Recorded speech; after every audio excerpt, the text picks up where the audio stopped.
Super Chess Tournament started in Croatia on July 2nd, Rapid and Blitz 2025, monster roster, 10 super grandmasters including Magnus Carlsen, world champion Gukesh, Indian super GM Praggnanandhaa, Caruana, Alireza Firouzja and others.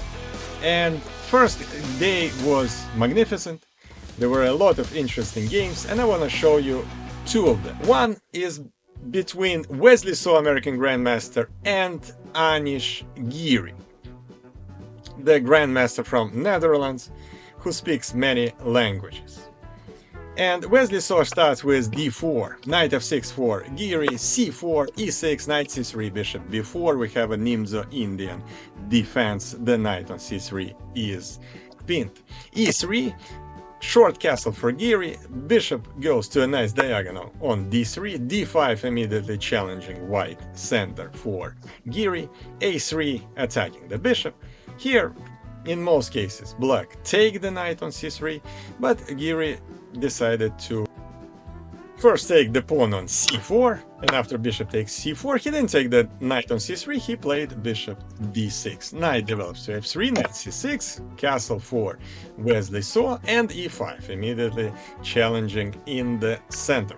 d5, So doesn't take the pawn on e5, he goes d5, attacks the knight goes back to e7, and e4. Now white has some territorial advantage definitely, but their bishop, light square bishop on c4 is blocked by its own pawn. h6, prophylactic move for black, same for white, h3, a6, bishop develops to e3, bishop d7 for Giri, the rook goes to an open file c1, b5 attacking the bishop, bishop goes back to b3, and knight g6. Knight g6, somewhere in the future to play knight f4. You cannot play knight f4 immediately because bishop takes f4, pawn takes f4, and then e5 would be a fork and black would lose a piece. But nobody's playing knight f4 right away. White plays rook e1, queen develops to e7, the opening phase of the game is almost over, knight goes back to d2, and rook b8. Anish Giri is preparing b4. White plays knight e2, so the knights are going back in order to strike in the nearest future. Knight h5 for Giri, and now he definitely wants to put one of his knights on f4. Knight g3, knight f4, and knight f3. Position is pretty even. Queen f6 for Giri, and bishop c2. Here, in this type of positions, just a small tactical shot, if queen goes to c2, for example, or d2, let's say c2, there is a tactical shot, knight takes h3, and after pawn takes h3, queen takes f3, and black is totally winning. So therefore, queen is glued here to protecting the knight on f3. Bishop c2, b4, a4, again, no exchanges for So, b3. Anish Giri sacrifices a pawn, bishop takes b3, and now after rook b7, he wants to double the rooks on the b file and start attacking the bishop and then grabbing the pawn on b2. But white doesn't pay much attention to that. So plays knight f5, and after bishop takes f5, he basically sacrificed the pawn on f5. The reason he sacrificed the pawn, he wanted to activate his light squared bishop, and he does that with the move bishop c2, attacking the queen on f5. Queen moves away to h5, the exchange of the pieces on f4, and b3. Definitely a mistake by Wesley So, just a slow move because really there was no need to play b3 in this position, especially after f5. Black's position looks very, very promising, very nice pawns, and all their pieces, maybe except for the rook on b7, look great. This is actually a sacrifice of the pawn on e5, so knight takes e5, so took the pawn, but here comes queen g5. Queen g5, very nice move. There is a checkmate on g2. That's a real threat. Now, if queen f3, to protect. Then there is a nice tactics here. Bishop takes e5, rook takes e5, knight takes h3 check. And the next move, rook on c1 is hanging. So very nice tactics. That's why queen f3 is not a solution for white either. They have to play d3, give up the pawn on h3, knight takes a check, king g2, and now knight takes f2. What a move by Giri. He sacrifices the knight, and his position is totally winning after king takes f2. He had to play either rook b8 or rook e8. Try to find those moves. This is really deep computer stuff. So after knight takes f2, I'm sure that Anish Giri planned to play f4, which looks like the most logical move. He did play f4. Obviously now, if the exchange of the pawns happens on f4, then there is very close to a checkmate there. But Wesley So found a brilliant move here. Queen g4. Queen g4. And that solves all white problems. And black are simply without a piece. So after queen g4, bishop takes e5, queen e6 check. By the way, bishop takes e5 was not a good move either. The best move was just to take the pawn on g3 with the check, and that was giving black some chances. Or Giri could take the queen on g4, and after knight takes g4, take the pawn on g3, and this position is more or less even.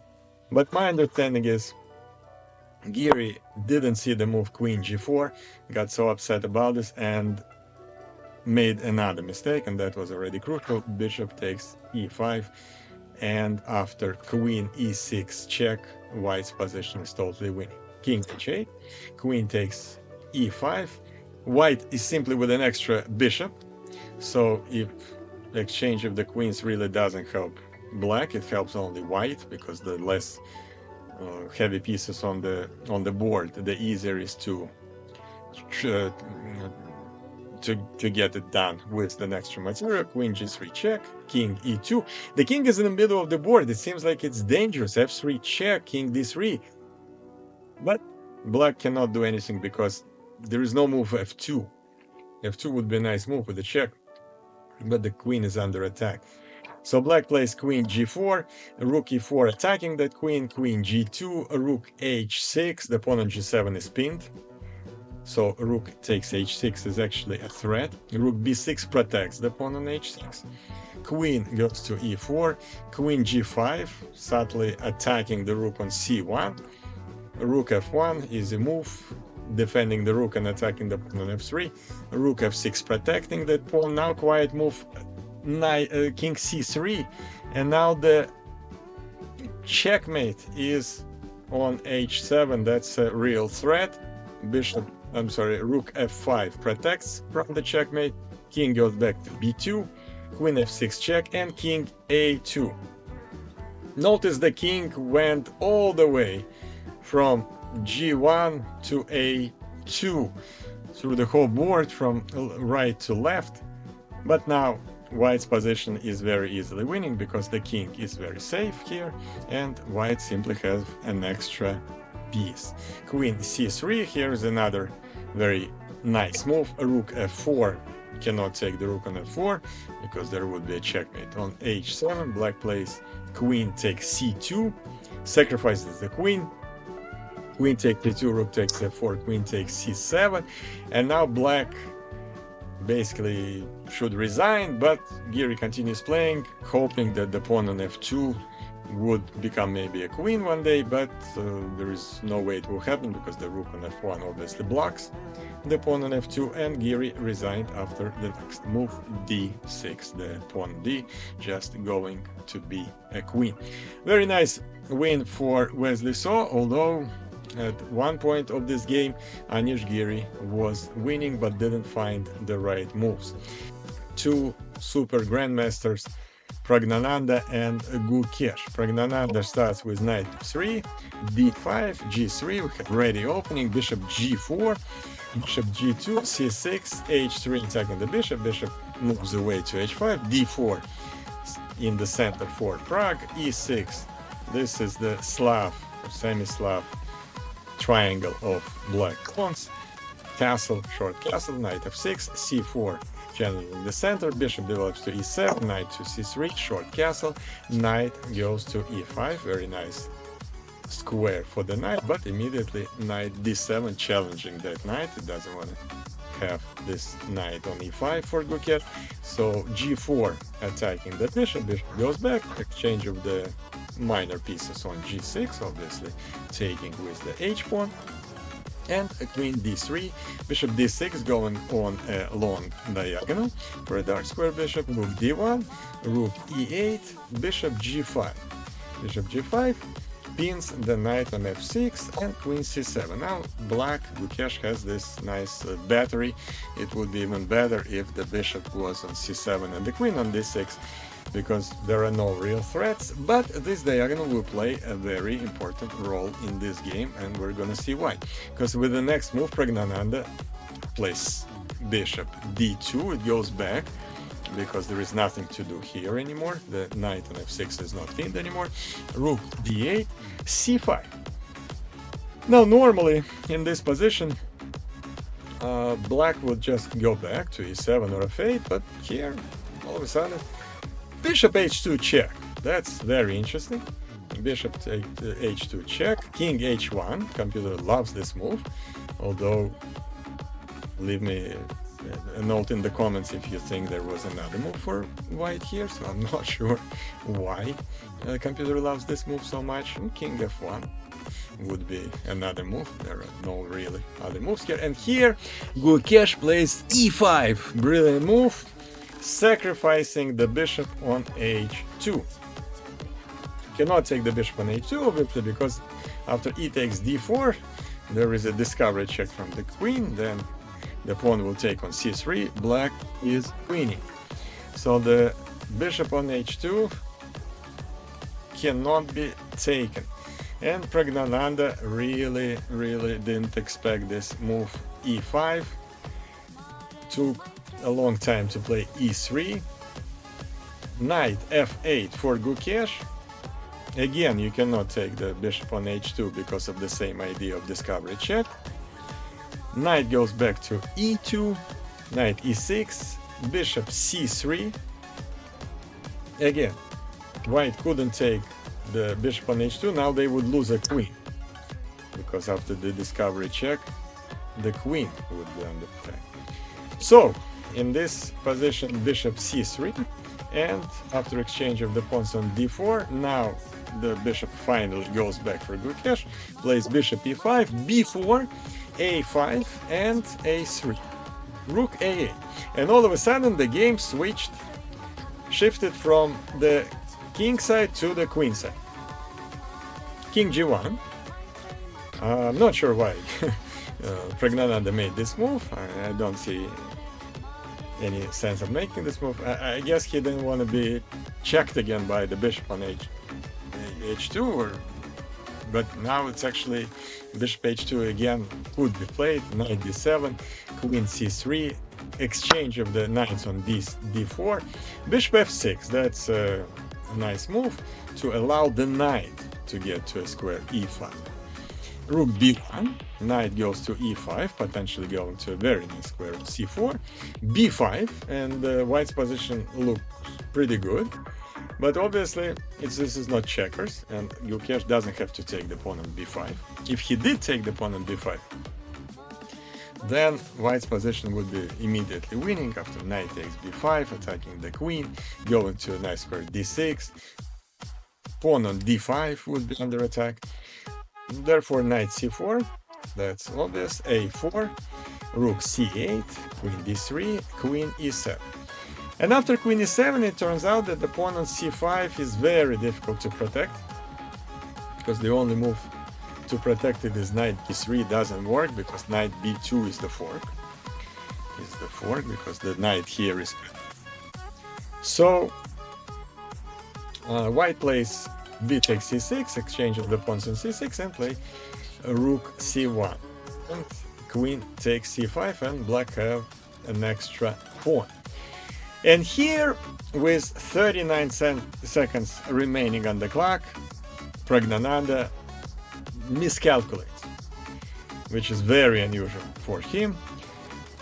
But this is what time pressure does to you. 39 seconds to go against 9 minutes and 55 seconds for Gukesh. This is amazing time difference.